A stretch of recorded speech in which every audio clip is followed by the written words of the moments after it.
Hi everyone. Now I know I said that today was all about replying to you on your comments, but when I started reading the comments, I started realizing that there would be so much writing that I would have to do that it's better that I actually just do this. So this is a very impromptu lecture, as you can very obviously see. So anyway, so first of all, I think what was fantastic was that most of you got what the concept of diminishing mu is. I think most of you nailed it, if nothing else, because I think it makes so much sense, and I think some of you've actually studied it in school before, so that makes sense. The examples that were given were cake, chocolate, music, seasons, series. Somebody used their mother and shawarma as an example. That was quite interesting. And then water, specifically, and food at iftari time, pizza. And then the one example that was used, which I really enjoyed, was because I wanted to. That was where it all started. कि नहीं, I think I need to record something. Was that one कि ठीक है छोटी छोटी चीज़ों के लिए तो maybe diminishing mu does set in, but what about for things like पहले हम 10 मरले के घर में होते हैं तो फिर हमें उसके बाद होता है जी कनाल का घर हो जाए, उसके बाद 2 कनाल का घर हो जाए, उसके बाद बस बड़ा ही होता जाए. So everybody's just kind of, where's that non-satiation coming from?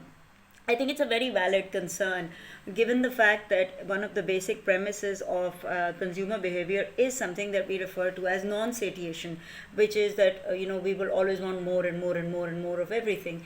I think what happens is that इसको समझने के लिए अगर हम सिर्फ इतनी सी बात समझें कि जब हम diminishing mu की बात करें, so please understand there are two words in it.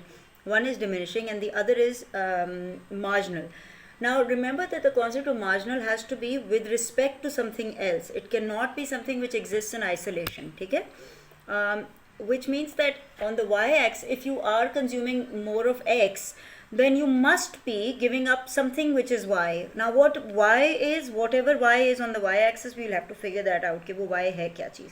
लेकिन we will be giving up on that, and therefore whenever you start to increase consumption of something on the if you start to if you want to increase consumption of y, product y, then you would have to give up on something that you were already consuming. So for in case of the Smarties example for my son, I think clearly what he realized was that this is boring now. I might as well just do something else. So it wasn't just that he was just given the one option. He had other options in front of him. And अगर हम देखो इस चीज़ से I think तुम लोग की awareness change हो जाएगी कि अगर इफ्तारी पे है ही सिर्फ पानी तो फिर पानी पियेंगे, कुछ और तो है ही नहीं. वो डिमिनिशिंग mu गई because we are not even going to consider कि when is it going to, because you will just store up water maybe. I know it's very, this concept is very strange, but and if we were supposed to say okay fine, you're getting bored with watching one season, there is always an alternate to that boredom, right? What is it that you're even ending up doing after you switch the TV off? Is it sleep? Is it talking to somebody else? Is it watching something else? Is it just going for a walk? Is it just, so please understand that it is with respect to something that you will be giving up on. And as I think I've talked to you about it earlier, it's not about the point but about the flow. Diminishing mu is one of those things where the point really does matter. How many slices of pizza have you had before that the sort of decline starts to kick in? How many glasses of water have you had? How many episodes have you watched before the diminishing part sets in? That will be different for everyone. That will be different based on the kind of consumer you are, based on the kind of market research you have. Now it's very difficult for somebody like me. I know a lot of you people, a lot of you chose this example कि जी हम अगर एक serial खा रहे होते तो फिर हमें दूसरी वैरायटी चाहिए होती है. I think that is very person centric. I am a very big creature of habit. I can have the same nashta. I've had the same nashta for the last 10 years.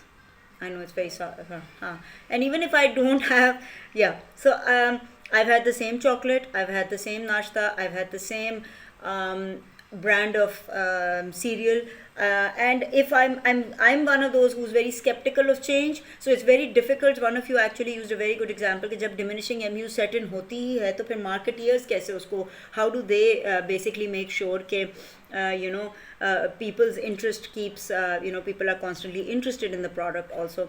तो उस चीज़ में हमने देखा क्या है कि उसमें रीब्रांडिंग होती है, उसमें रीपैकेजिंग होती है, उसमें कोई एक एक्स्ट्रा हल्की सी चीज़ डल जाती है उसमें. जहाँ नन्ही परी was sitting on the mattress, now नन्ही परी is sitting on the sheetless mattress with a dupatta on her head and her very creepy father is looking for her. I'm sorry, I just can't get behind these campaigns. So yeah. So yeah, and people continue to buy multifoam because I mean they would have just bought multifoam if even if you didn't make this creepy ad, but people need to be paid, and people's egos need to be massaged and stroked and whatnot. Who comes up with these? I don't know. Khair, another day another story. So yes, आपने देखा होगा कि अभी एक certain brand है music की जिसने पुराने पाकिस्तानी मिली नगमों को, जो कि they were like, I mean they was absolutely, they were gold, and उन्हीं को उन्होंने रीपैकेज कर दिया, एक बैंड लगा दिया, एक गिटार बजा दिया, एक सितार बजा दिया, और उसको एक मिक्सचर बना के उसकी ट्यूनिंग करके उसको रीमास्टर करके आपने मार्केट में फेंक दिया.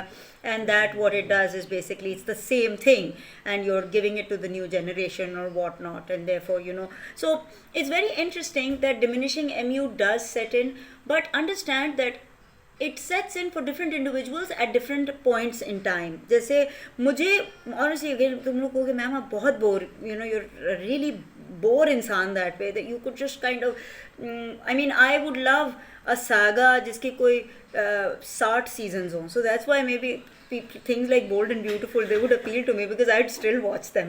So yeah, the same food, I can have the same food. In fact, I've had the same food when I was at university. I would have the same food because it would just declutter my life and just make things easier. My husband has the same breakfast every day. It's the boiled eggs and a piece of bread and tar chai. But then also understand that after a while you will realize that a market is not made of one individual. A market is made up of a lot of individuals who are joining the market at different points in time. So if I am somebody who's very steadily dedicated to the cause, that is maybe क्या चीज़ है जो कि मैं बहुत what can I think about it? What product do I don't want to be brand specific, but maybe a certain brand of milk maybe that I don't want to switch away from. हमारे घर में everyday की चाय बनती है. Now वो हमेशा आता है, तो I will not switch away from it, but there will be somebody else who will switch away from it because of some other reason. And what happens is that your market demand curve will always be something which is downward sloping. It's never that because people are either joining the market or leaving the market, and therefore that is balanced out, or people are, somebody's in capacity for a pizza would be 10 slices and my capacity is maybe 1.5 slices. So it's okay, we can understand. So macro level पे इसको इतना understand ना करो, छोटे छोटे level पे. That is why it's part of something we call microeconomics, which I know it's very sort of, I don't like the distinction between the two disciplines, but it helps you understand human behavior. उसके बाद मैंने एक चीज़ जो note की है वो ये थी कि all of you were talking about that sometimes we like it, sometimes we don't. And see, that is what is interesting, that neoclassical economics talks about something called transitivity. So if A is preferred to B and B is preferred to C, then A will always be preferred to C. Life doesn't happen like that. One of you mentioned, isn't it amazing, or aren't we lucky that we've studied behavioral economics in the very beginning? Either you were very lucky or you'll be very messed up, because there will always be an answer, there will always be an alternative explanation that will make sense, and that is not just me talking, okay? It's like the greats have said it. Acha, one more thing that one of you said was हाँ अच्छा, एक ये मैंने बात करनी थी कि point and flow की बात याद रखना इज़ वेरी इंपॉर्टेंट, बिकॉज अगर suppose I am already starting out with a very big amount of something under my belt, something which I'm, मैंने पहले ही वो बहुत ज़्यादा रखा हुआ है, तो उसके बाद डेफिनेटली डिमिनिशिंग MU रीच करना या वो पॉइंट पहुंचना जहाँ पे वो गिरना शुरू होगी, मार्जिनल यूटिलिटी गिरेगी, वो पॉइंट फिर मैं शायद जल्दी अचीव कर लूँ. Again I am not going to commit to this statement because everybody is different. कुछ लोग होते हैं वो एक मतलब हाँ, so again it's a very subjective idea, but I think most of you get it. One thing that one of you said was that the anticipation and the expectation and then the utility that you get from it. Let me tell you one thing. Up until very recently, people didn't realize, and this is also something that we need to kind of say, good job, behavioral economics, is because they came up with this thing that sometimes the anticipation and the expectation of receiving something or an event occurring is actually gives you more utility than the actual event or the actual receiving of the thing. So yeah, how many times has that happened? You know how you're like anticipating, हाँ मेरे पैसे आने वाले हैं, मेरे पैसे आने वाले हैं, मेरे पैसे आने वाले हैं, मैं ये, you know, that gives you more of a high than utility than the actual receiving of the money, when you're like, okay, अब पैसे आ गए हैं, अब क्या करूँ मैं, you know. So if you can relate to this, and if you can't, that's fine. We're all at very different points in our lives. Somebody said meeting someone. अच्छा, I'm now going to switch to the other video because फिर वो load नहीं होती.